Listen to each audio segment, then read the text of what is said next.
Damos la bienvenida al doctor Eber Benildo Ruiz Vargas, director general de la Defensoría del Policía. Adelante, doctor Ruiz. Señor Mayor PNP José Carlos Terrones Huanca, comisario de la Comisaría PNP La Guairona. Señor abogado Enrique Valverde González, abogado de la Defensoría de Policía. Señoras y señores oficiales y suboficiales de la Policía Nacional del Perú, de la Comisaría PNP La Guairona. La Defensoría del Policía del Ministerio del Interior tiene como principal competencia la defensa de los derechos fundamentales de los y las integrantes de la Policía Nacional del Perú, en situación de actividad, de disponibilidad, en retiro, con discapacidad, pensionistas y derechohabientes, y a favor del personal del sector interior. En el ámbito de sus competencias y funciones en materia de salud y orientación legal, realizamos también capacitaciones a nivel nacional dirigidos a todo el personal de las dependencias policiales y alumnos de las escuelas de educación superior de la Policía Nacional del Perú. Actividades de las cuales tengo la enorme satisfacción de dirigirme a ustedes. En ese marco y en cumplimiento de lo programado dentro del Plan Operativo Institucional 2022 de la Defensoría del Policía, hemos previsto para esta ocasión la realización de una capacitación virtual sobre el tema la configuración del régimen disciplinario de la Policía Nacional del Perú. Se trata pues de un tema muy importante que contribuirá a fortalecer sus conocimientos y su constante preparación policial. La Defensoría del Policía y mi persona, en mi calidad de director general, están a su entera disposición para atender y orientar sus requerimientos y solicitudes que consideren necesario para absolver en beneficio de sus derechos. Muy buenos días y muchas gracias. Muchas gracias, doctor Ruiz. A continuación presentamos al doctor Enrique Valverde González, asesor legal de la Defensoría del Policía, quien en esta oportunidad tendrá a su cargo el desarrollo del tema configuración del debido proceso en el régimen disciplinario de la Policía Nacional del Perú. Adelante, doctor Valverde. Gracias. Ante todo, buenos días, señor director, doctor Ruiz, ¿cómo está usted? Buen día. Gracias a todos los integrantes de la Comisaría La Guairona por estar presentes. Voy a exponer brevemente y de manera que no me explaye mucho sobre la configuración del debido proceso en el régimen disciplinario. Para eso voy a compartir la diapositiva, un segundo, para poder llevar a cabo la exposición, ¿correcto? No sé si se está mirando las... Aún no, doctor Enrique. A ver, para... ¿Aquí? Ahora sí, doctor. ¿Ahora sí se ve? Perfecto, sí. Muy bien. Entonces, voy a empezar la exposición sobre la configuración del debido proceso en el régimen disciplinario. Pero para esto, un poco nos tenemos que detener en unos temas previos que tienen que ver con la relación entre la administración pública, la protección de los intereses públicos y las garantías que se le tiene que brindar a todo administrado en general. En lo que concierne a la policía, lo que nosotros tenemos que tener presente es que un policía es un funcionario público, por tanto, está dentro del régimen de la administración pública. Eso es esencial, ¿por qué? Porque cuando nosotros necesitamos explicar por qué existe un régimen disciplinario, por qué existe un régimen sancionador, por qué existen regímenes especiales, es necesario saber y tener en cuenta que estamos dentro de la administración, ¿correcto? Y como estamos dentro de la administración pública, hay políticas nacionales, ¿no? Hay políticas públicas que se tienen que llevar a cabo, y para eso se tiene que hacer a través de un aparato que se llama la administración pública. y la administración pública se va a organizar en todo aquello que nosotros sabemos como son el ámbito ejecutivo esencialmente, ¿correcto? Pero también el Estado satisface bienes o intereses públicos a través de, por ejemplo, la Administración de Justicia, a través de planes de comunicaciones, de salud pública, de seguridad. Dentro de esos planes nacionales o dentro de esos intereses que se satisfacen, que está el de la seguridad, se brinda a través de un cuerpo especial. Y ese cuerpo de seguridad especial es la Policía Nacional. Bien, entonces, este cuerpo de seguridad especial, que es la Policía Nacional del Perú en nuestro caso, va a tener que regir, ¿no?, su conducta a través de un marco o bajo un marco normativo determinado, tanto en cuanto le concierne al otorgamiento de sus derechos, como también a sus deberes y obligaciones. ¿Correcto?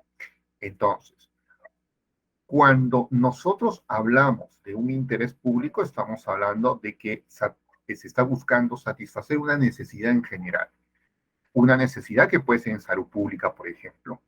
Una necesidad que puede ser un tema de comunicaciones. Ustedes, bueno, con la pandemia todos hemos sufrido las limitaciones de la conectividad, de Internet y qué sé yo. Bueno, satisfacer un interés público es eso. ¿Sí? ¿Cuál es el interés de la sociedad? En este caso, la población. Utilizar un eficiente sistema, ¿no?, de comunicación, que es el Internet. Y para eso el Estado tiene que desarrollar políticas donde se tenga que implementar y mejorar la conectividad. Igual, se tiene un problema de inseguridad ciudadana y el Estado, a través del organismo especializado, tiene que satisfacer esa necesidad de la población. ¿Cuál es? Que haya seguridad. Pues bien, eso lleva a que la policía, en este caso, tenga que estar organizada jerárquicamente bajo determinadas reglas y con unas normas específicas en cuanto a su funcionamiento y organización. Bien, por eso es que para el Estado, y eso se reconoce de mucho tiempo atrás, se acepta de que el Estado, en este caso el Poder Ejecutivo, a través de su organización interna, pueda autotutelarse. ¿Qué significa autotutelarse? Significa que puede ejercer algunas atribuciones de control, algunas atribuciones de sanción por sí mismo. Bien, ahora, esta autotutela o esta concesión que se le da al Poder Ejecutivo, a la administración pública, tiene limitaciones. Y una de esas limitaciones es que esta autotutela puede ser materia de revisión ante otro órgano del Estado. Un órgano que sea imparcial, que sea un tercero ajeno a la administración pública, o en este caso el Poder Ejecutivo. ¿Quién es? El Poder Judicial. Por eso es que cuando, para el caso específico que nos importa, en el régimen disciplinario, yo recibo una sanción, lo que puedo hacer es agotar la vía administrativa interna a través de los mecanismos o de los recursos que la ley me faculta. Y si luego de eso yo no estoy satisfecho con ese resultado, puedo recurrir a la vía jurisdiccional para que esa vía jurisdiccional pueda ser revisada esa decisión. Bien, y allí es donde ingresa lo que se llama las garantías. Las garantías de del administrado y en este caso del policía, ¿correcto? Porque estamos hablando de un régimen disciplinario sin duda importante y que requiere de ciertas garantías, requiere de ciertas reglas y que así como se quiere satisfacer bienes jurídicos esenciales, también se quiere satisfacer garantías necesarias o derechos que le incumben al administrado, en este caso al policía, ¿correcto? Por eso es que en esa línea del otorgamiento de garantías, vamos a ver algunos principios que rigen todo este conglomerado de derechos y de garantías, y para ir viendo de cuál es la configuración tanto desde el lado de la administración como que desde el lado del investigado, ¿correcto? Porque cuando hablamos del debido proceso, no solamente estamos hablando enfocados al investigado, sino también vamos viendo desde el lado de la propia administración, desde el propio órgano disciplinario, porque el órgano disciplinario también tiene que ajustar su conducta a reglas específicas. Y por eso es que nosotros tenemos, por ejemplo, estoy viendo principios generales, que luego los vamos a ver específicamente en la ley de la materia, es el principio de legalidad. Aquí yo solamente quiero detenerme en la parte del principio de la legalidad en cuanto a lo que significa el sometimiento a la ley. Traducción. Cuando hablamos del sometimiento a la ley, hablamos del sometimiento a la ley cuando un órgano disciplinario en este caso, ¿correcto? O un funcionario en general, actúa conforme a las facultades que la ley le ha otorgado. Bien, aquí no puede haber esa interpretación de que se entiende de que si me ha concedido determinadas facultades, también puedo realizar estas otras. No, porque en principio, para aquellos que están en el mundo del derecho que habrán escuchado eso, y bueno, los que no están también en el mundo del derecho, ¿correcto? Nadie está impedido de hacer lo que la ley no prohíbe, ¿correcto? Pues bien, eso funciona para los particulares, para los ciudadanos en general, pero eso no está permitido para un funcionario público, para un órgano estatal. El órgano estatal solo puede actuar dentro de un marco legal específico, ¿correcto? Entonces, el ejemplo que ponía en una vez anterior, ¿verdad? Yo tengo, por poner en el caso de usted, el comisario de La Guairona es tan comisario como el de Caraballo, sí. Ambos tienen esas atribuciones y ambos tienen la misma condición, sí. Pero el señor comisario de La Guairona podría realizar un operativo en Caraballo, o el señor comisario de Caraballo un operativo en La Guairona, podría realizar. La pregunta es, ¿cuál es? Pero si ambos son comisarios, sí, ambos son comisarios, pero hay un marco legal que dice cuál es el ámbito de su competencia, ¿correcto? Una competencia en este caso no solo es funcional, sino es espacial, es territorial. Traduciendo en los jueces, por ejemplo, todo juez que está facultado de administrar justicia, sí, el juez de Tacna como el de Tumbes, como el de Loreto o el de acá de Lima. Pero el juez de Lima no podía abocarse a conocer casos de Tacna o de Madre de Dios, porque si bien es cierto es tan juez como el de Madre de Dios, tiene una limitación y eso se llama la competencia, ¿correcto? La competencia puede ser por materia, la competencia puede ser territorial. Ese es un marco legal, ese es un sometimiento a la norma, a la ley. Yo solo puedo actuar dentro de las facultades que la ley me otorga. Yo no puedo saltarme de eso, ¿correcto?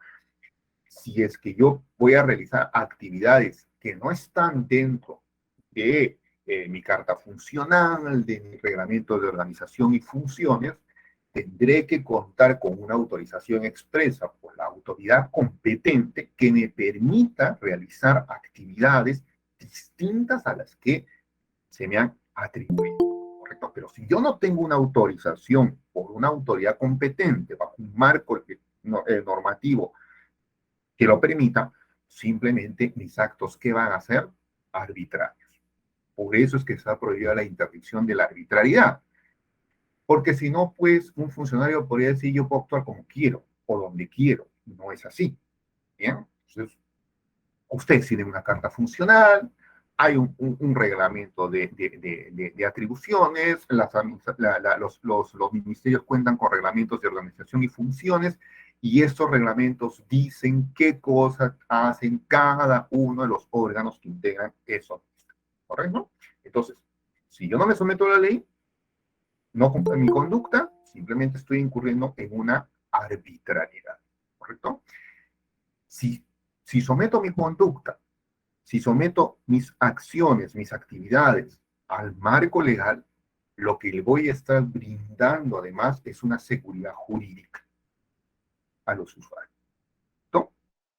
Si yo me sujeto a un marco legal y actúo dentro de esas atribuciones, también estaré actuando con proporcionalidad.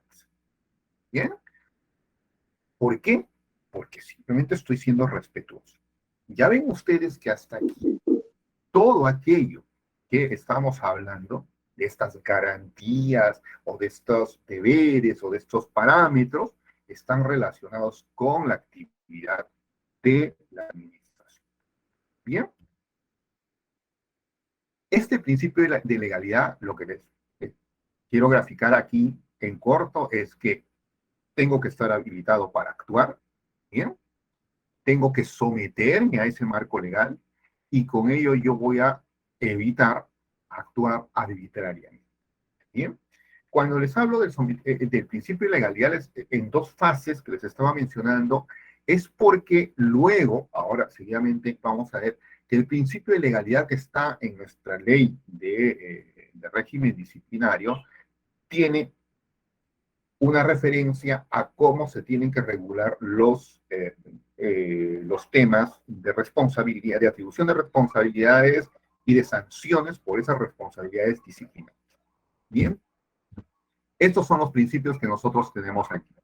Por el principio de legalidad es que solo por un marco legal se puede establecer responsabilidades disciplinarias. Bien, entonces, en principio, ¿qué es lo que se tiene? En principio es que una norma de rango legal, en este caso, una norma ordinaria, bien, es la que va a establecer cuáles son las posibles infracciones y las sanciones que merecen estas conductas. Bien. Por regla general también se espera siempre que todo eso esté regulado siempre por una ley ordinaria. No siempre es así, porque la ley misma puede permitir que a través de una norma de inferior jerarquía se puedan regular estas responsabilidades y estas sanciones. ¿Bien? Y eso lo permite, por ejemplo, la ley la 3714. La 3714 permite que se pueda regular a través de un decreto supremo responsabilidades, que se pueda modificar la tabla de sanciones e infracciones. Entonces, eso está permitido en la ley expresamente. ¿Es lo esperable? Bueno, ese es un debate que se tiene, pero que el Tribunal Constitucional lo admite, ¿correcto? Permite que ocurra eso. Por el principio de autonomía y la responsabilidad administrativa, lo que nosotros tenemos es, ¿qué cosa? Que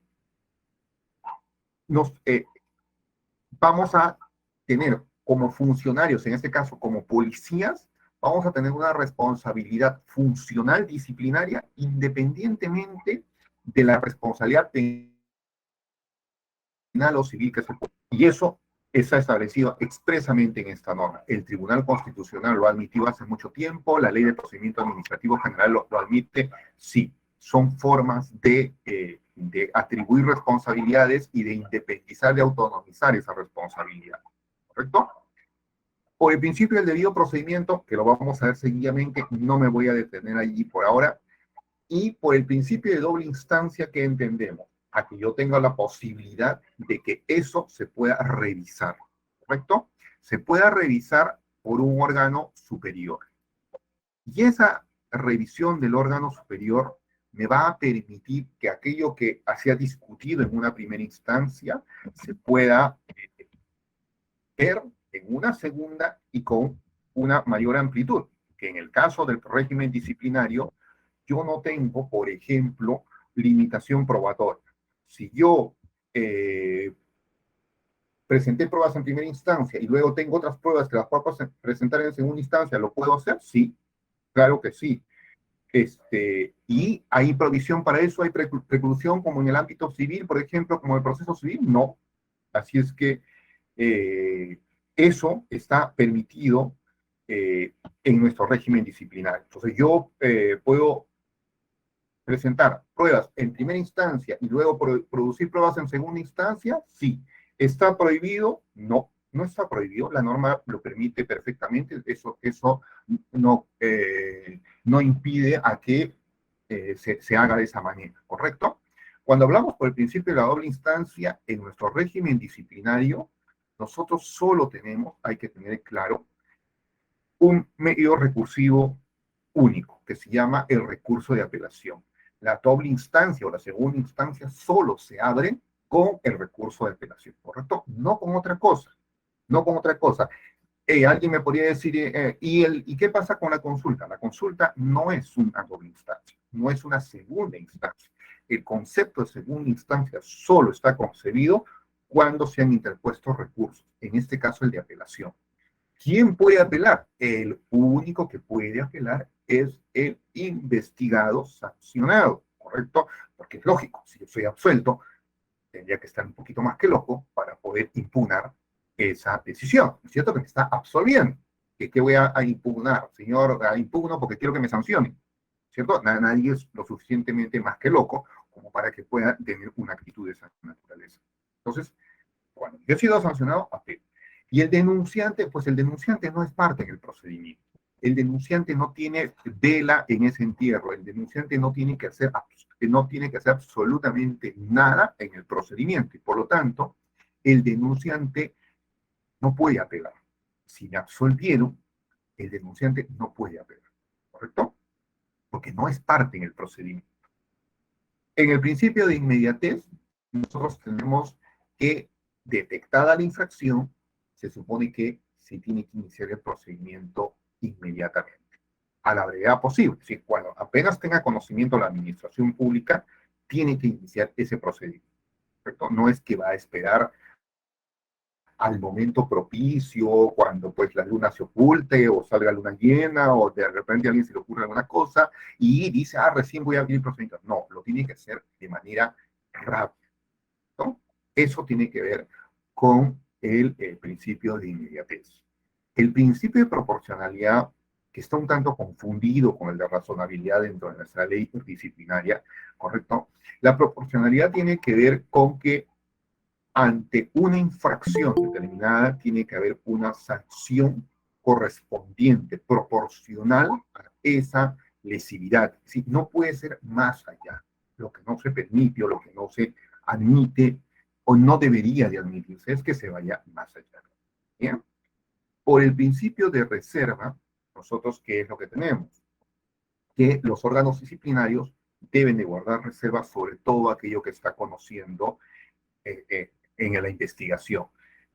A mi juicio, la ley se ha excedido un tanto más, que le impide, por ejemplo, al propio investigado a que pueda también difundir su investigación. A mí me parece que eso es un exceso, porque si yo soy investigado y yo difundo que estoy siendo investigado, pues no hay afectación de ningún derecho de nadie, salvo el mío propio, pero yo mismo estoy difundiendo eso. Así, distinto es que el órgano disciplinario empiece a publicar qué cosas sobre qué estoy siendo investigado. Pero a la inversa, yo investigado salgo y digo que estoy siendo investigado, pues ¿dónde está la infracción? Pero bueno, lamentablemente la ley también les prohíbe a los investigados a que puedan exteriorizar la existencia de un procedimiento disciplinario. Por el principio de la doble sanción o la doble investigación es que se prohíbe que alguien sea dos veces sancionado por el mismo hecho, ¿cierto? Y eso tiene un bemol, ¿correcto? Estamos hablando de sanción. Cuando hablamos de una doble investigación, la propia ley, para el caso de la caducidad, por ejemplo, no contempla que se esté dando una doble investigación cuando se ha dado la caducidad del procedimiento. Y por lo tanto, por eso es que se puede reabrir el procedimiento una segunda vez, sin ningún problema, ¿no? Eso es lo que tiene que ver con el principio de la prohibición de la doble investigación. La tipicidad, nosotros tenemos es que las conductas tienen que estar claramente establecidas y las sanciones también. Y justamente hablando del principio de tipicidad, al final hay unos casos que pongo para ilustrar cómo es que, pese a que la norma señala un conjunto de conductas, el investigador tiene que encuadrar los hechos a esas conductas, no a todas, sino a conductas concretas. Por eso es que tiene que ver el principio de tipicidad. El principio de legalidad es que yo por norma legal ordinaria tengo que establecer las infracciones y sanciones, y por el de tipicidad es que tengo que establecer cuál es la conducta con claridad. Entonces no puedo yo decir, quien cometa alguna infracción será sancionado. Ah, caramba, ¿y cuál es esa infracción? ¿Y dónde está? ¿Cierto? Eso es lo que se tiene que hacer. Por el principio de razonabilidad, como les digo, que está un tanto confundido con el de proporcionalidad, es que pues la regulación de las sanciones tienen que ser razonables respecto a la infracción cometida, ¿no? Eso es lo que se tiene que tener en cuenta. Por el principio de imparcialidad, naturalmente, el órgano investigador tiene que ser lo más imparcial posible. Y eso implica, ¿qué cosa? Que si es que el investigado considera que el investigador no es imparcial suficientemente, tiene un mecanismo de cuestionamiento de esa imparcialidad, que se llama la recusación, ¿correcto? Y en cambio, si por su lado el investigador considera que no está habilitado, o no sé, su imparcialidad se va a ver cuestionada o puesta en duda, lo que tiene el mecanismo procesal que tiene es de la inhibición, ¿no? Entonces, por uno u otro lado, se permite que se pueda cuestionar el tema de la imparcialidad. Por el principio de celeridad, lo que nosotros vamos a tener es que todos los procedimientos se tienen que llevar con la mayor celeridad posible. Ahora, eso tiene sus bemoles. ¿Por qué? ¿Qué pasa, por ejemplo, en las investigaciones con pluralidad de investigados, o donde haya una pluralidad de imputaciones? Obviamente, ante una pluralidad de investigados o una pluralidad de imputaciones, el nivel de complejidad es mayor y el nivel de probanza también. Y todo eso puede llevar a que se demore un poco más el procedimiento. Pues si yo tengo un solo investigado y una sola imputación, caramba, no es razonable de que se demore tanto un procedimiento. Entonces, dependerá mucho de la carga procesal que tiene el órgano de investigación, dependerá de si estamos ante una pluralidad de infractores, ante una pluralidad de infracciones imputadas. Todo eso tiene que ver con el tema de la celeridad y su aplicación en términos prácticos. ¿Bien? Por el principio de causalidad, ya, ¿qué es lo que tenemos? Que quien comete la infracción tiene que ser el causante de esa infracción, ¿no es cierto? Y lo tiene que hacer, ¿a qué título? Lo va a tener que hacer a un título absolutamente personal, no es por un grupo, no es en banda, no es por coautoría, no es por instigación, no. Por eso es que el de causalidad se relaciona mucho con el principio de culpabilidad, porque en el principio de culpabilidad lo que yo tengo es que solamente soy responsable por una actitud volitiva, ¿correcto? Sea a título de dolo, sea a título de negligencia, sea a título de dislicencia. Pero yo tengo que ser responsable, pero consciente de eso, ¿correcto? Soy responsable de eso. No puedo yo ser responsable objetivamente, es decir, por accidente cometí algo y es que, tú eres responsable por eso. Bien, eso tiene que ver con la culpabilidad. Con el principio de licitud no es otra cosa más que lo que está emparentado con el principio de la presunción de inocencia. Se supone que toda mi conducta está regulada por la norma y todas mis conductas yo las realizo dentro del marco legal. Quien quiera demostrar que yo infringí o que me fui más allá de mis facultades, de mis atribuciones, tendrá que demostrar, ¿correcto? Yo no tengo que demostrar que estoy con licitud. Quien tendrá que demostrar es el órgano disciplinario que yo infringí esos deberes, esas obligaciones, la norma que regula mi comportamiento, ¿correcto? Por el principio de irretroactividad, nosotros tenemos la aplicación de la norma en el tiempo, que está referida a tres aspectos. Bien, el de la ultraactividad, que se supone que yo cometo hoy día una infracción bajo la norma A, ¿correcto? Y mañana sale una norma nueva, la norma B, que es más severa, por ejemplo, ¿correcto? Y la investigación va a seguir su curso y acá a un mes resuelven mi caso y me sancionan.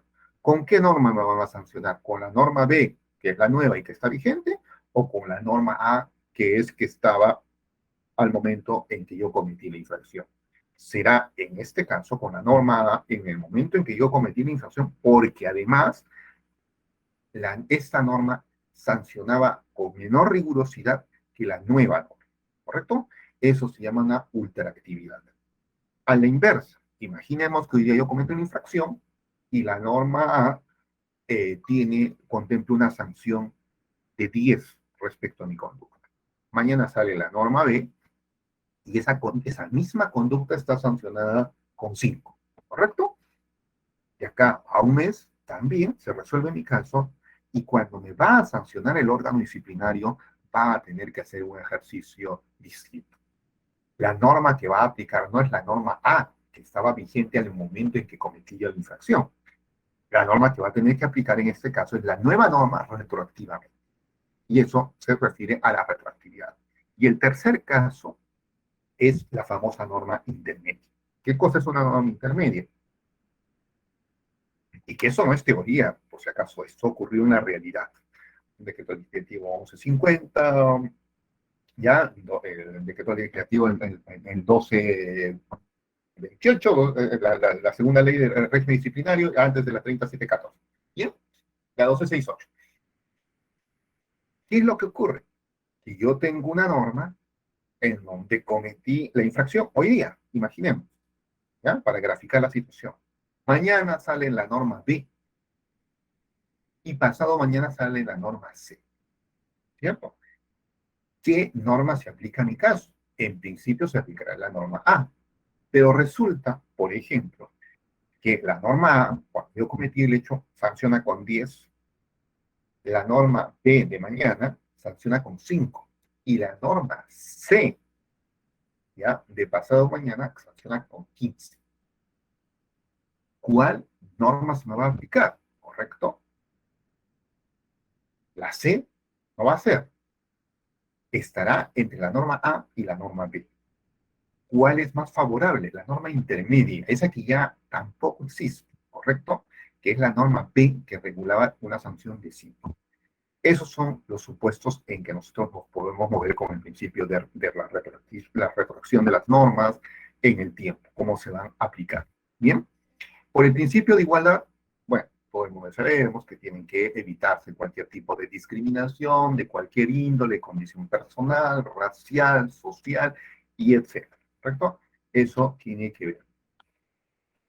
¿Quiénes son los órganos que tienen competencia disciplinaria? Y eso es lo que les decía al principio, sometimiento a la ley. Solo puede actuarse de acuerdo a las atribuciones que se han contemplado en la ley, ¿correcto?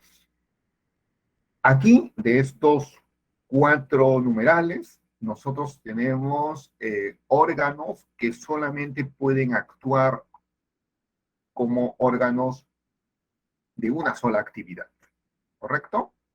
Esos órganos de una sola actividad pueden ser, por ejemplo, ya el Tribunal de Disciplina Policial o la Oficina de Disciplina. La Oficina de Disciplina y el Tribunal de Disciplina Policial, ¿qué es lo que, por qué actúan como de única función? Claro, porque la Oficina de Disciplina, por ejemplo, para un caso de una determinada infracción, actúa como órgano de primera instancia y no revisa nada, y porque el órgano superior será el que revise. En el caso del Tribunal de Disciplina Policial, ¿actúa como órgano de primera instancia? Nunca, solamente actúa como órgano de segunda instancia, siempre y en todos los casos, ¿correcto? ¿Quién tiene atribución también en competencia disciplinaria? La Oficina de Asuntos Internos de la Oficina General de Integridad Institucional del Ministerio. ¿Es un órgano de investigación? Sí, el órgano resolutor es la inspectoría, ¿correcto? Por lo tanto, nosotros tenemos aquí que en algunos casos, unos tienen una función única y otros tienen una función doble, ¿correcto? Eso es lo que tiene que ver en los órganos disciplinarios. El debido procedimiento, lo que dejé para más adelante. El debido procedimiento, ¿cómo se va a configurar? Se va a configurar respetando, ¿qué cosa? El derecho a defensa, ¿ya? El derecho a ser notificado, el que se pueda acceder al expediente en cualquier momento o que yo pueda pedir copias del expediente cuando quiera, ¿correcto? A refutar o a contradecir o a rechazar los cargos que me son imputados, y eso lo vamos a ver seguidamente cómo se configura, a exponer los argumentos que yo considere pertinentes si quiero, porque también es un derecho mío, si no quiero no lo ejerzo, a presentar alegatos complementarios también, y eso de ofrecer y producir pruebas está relacionado a que tengo ese derecho. Que el órgano disciplinario me tenga que aceptar todo eso no necesariamente es así, ¿correcto? Yo puedo ofrecer pruebas y producirlas, y el órgano disciplinario no necesariamente está obligado a que tenga que hacerlo, ¿correcto? ¿Puedo solicitar el uso de la palabra? Sí, si quiero, pero como es eminentemente escrito el procedimiento, cualquier cosa que yo pueda decir en el informe oral, salvo que esté grabado y esté registrado y eso se incorpore al proceso, definitivamente que lo tendré que traducir, si no, en algo escrito y presentar, ¿correcto? ¿Tengo que tener una decisión motivada y fundada en derechos? Sí. Tengo que saber por qué me están sancionando y por qué cosa y bajo qué norma me están también sancionando. Si no es así, en consecuencia, yo tengo un derecho a ¿qué? A impugnar esa decisión. ¿Cuál es el medio impugnativo por excelencia que yo tengo en el régimen disciplinario? Es la apelación. No tengo otro recurso más. Eso es lo que tiene que ver. Y cuando vemos la imputación de o cómo se determina la imputación, ¿correcto? Eso es importantísimo. ¿Por qué? Porque no basta que alguien describa qué hechos ocurrieron, sino que en el auto de inicio de investigación se tiene que decir cuáles de esos hechos revisten carácter disciplinario y cuáles de esos hechos se incardinan, se encuadran, se subsumen, se incluyen dentro de determinado tipo infractor, ¿correcto?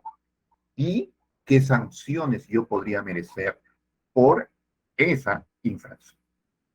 Entonces, es importantísimo que en el auto de inicio tengan que estar delimitados los casos y las posibles sanciones que yo pueda haber cometido, sí, ¿correcto?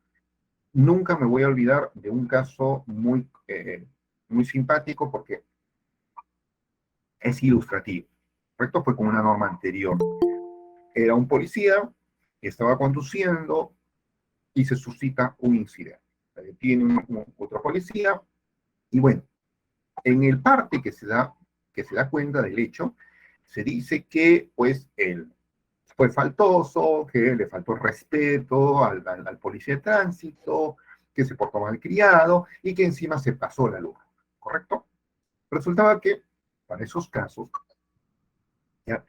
Estas conductas configuraban un tipo de infracción. Solamente para el ejemplo vamos a poner que era una infracción grave. Bien, cuando le abren investigación al señor, a esa persona, le abren investigación por haberle faltado el respeto al policía de tránsito.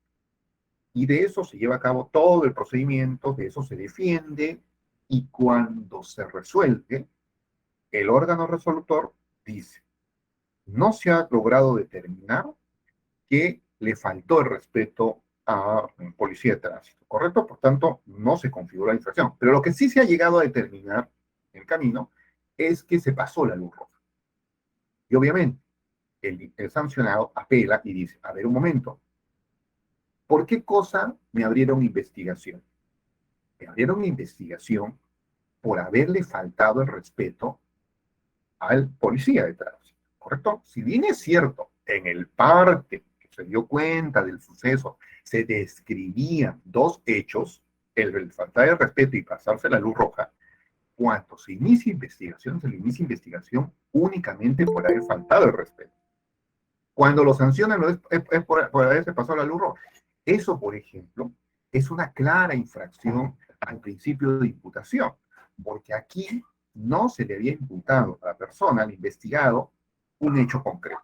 Es el haberse pasado la luz roja. Sí, pero estaba en el parte, sí, en las pruebas que dan inicio, o los medios probatorios que dan inicio o lugar a la autoinvestigación pueden ser 1000. El tema es cuáles han sido descritos y cuáles han sido imputados. Y por eso es importante tener en clara esta situación, ¿correcto? Estos son los derechos que están repetidos. Vamos a pasar a los casos ilustrativos para no quitarles tiempo, ¿correcto? Esta es una infracción MG60, por ejemplo, ¿correcto? En donde, de una norma anterior, ¿ya? Donde la infracción se configura si se distorsionó, se adulteró o se suscribió información falsa. ¿En qué cosa? En un informe, en un certificado, peritaje u otro documento en beneficio propio de terceros. Entonces, ¿qué es lo que dice el Tribunal de Disciplina? Esto los he sacado, estos casos del Tribunal de Disciplina, por si acaso, ¿correcto?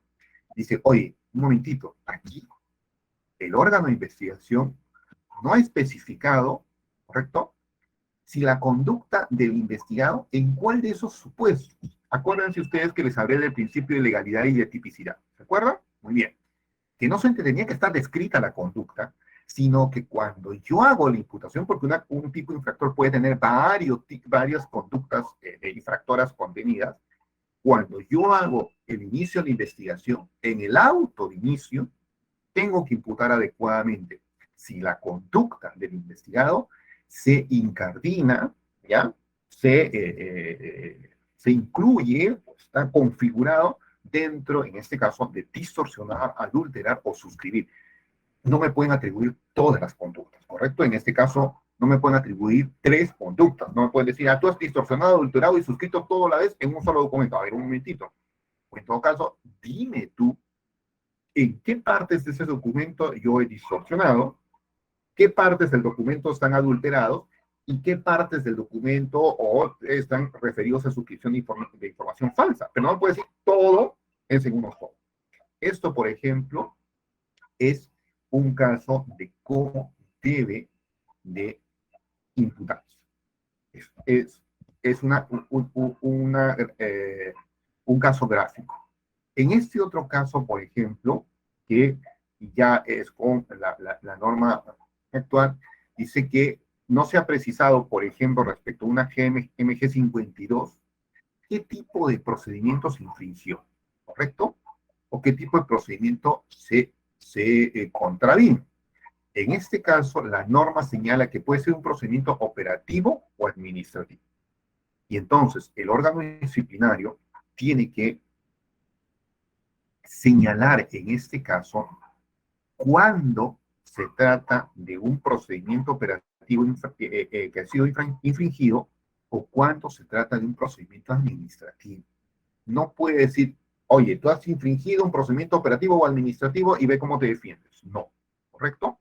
Y para este caso que lo he puesto aquí, bueno, se refería a un tema del momento de la emergencia sanitaria, que estaba boyante, y hubo una imputación sobre la conducta que desplegaron varios policías en una reunión que estuvieron, ¿correcto?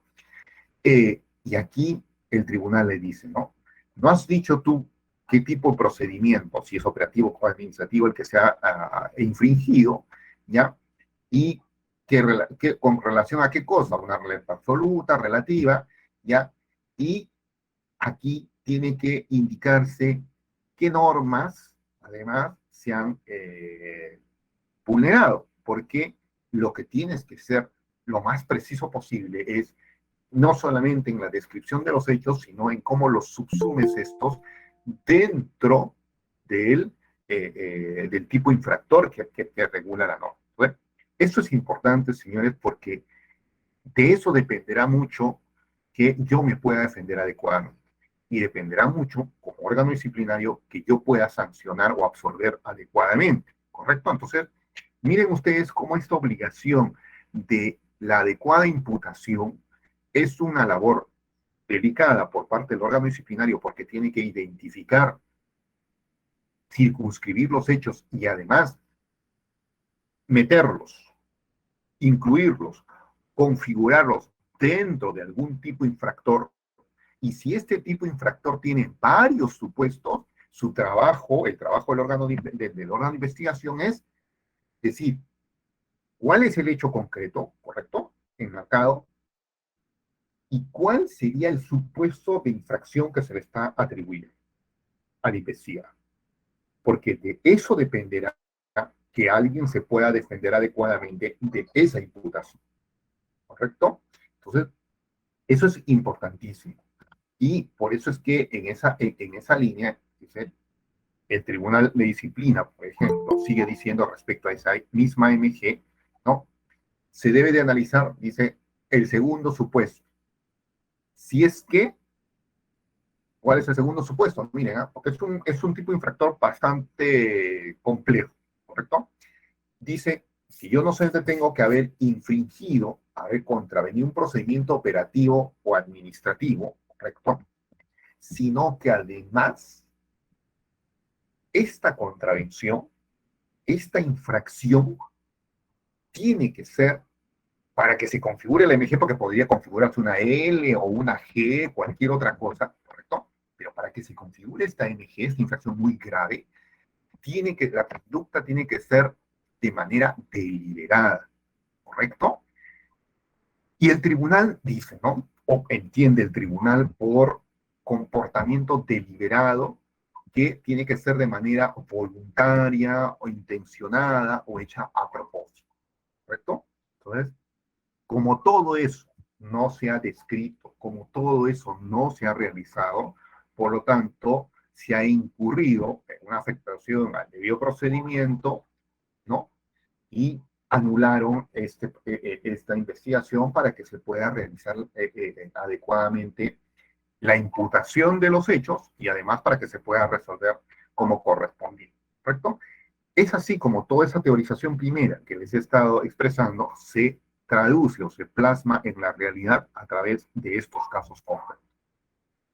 Eso es lo que he tratado de expresarles de manera un tanto más apretada, más centrada. Espero haber sido lo suficientemente claro y con esto acabo mi exposición y quedo, digamos, alguna pregunta que quieran formular. Les agradezco ante todo su paciencia y su paciencia especialmente. ¿Sí? Gracias.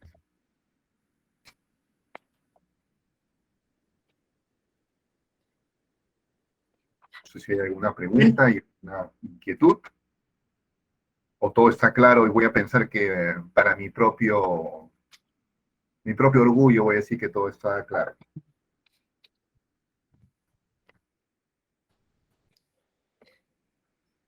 Bien, a nombre del director general de la Defensoría del Policía, Eber Benildo Ruiz Vargas, agradecemos la ponencia del doctor Enrique Valverde González, así como al mayor PNP José Carlos Terrones Huanca, y por supuesto, por su apoyo en la realización de esta capacitación, como también a todos ustedes por su participación y tan valioso tiempo.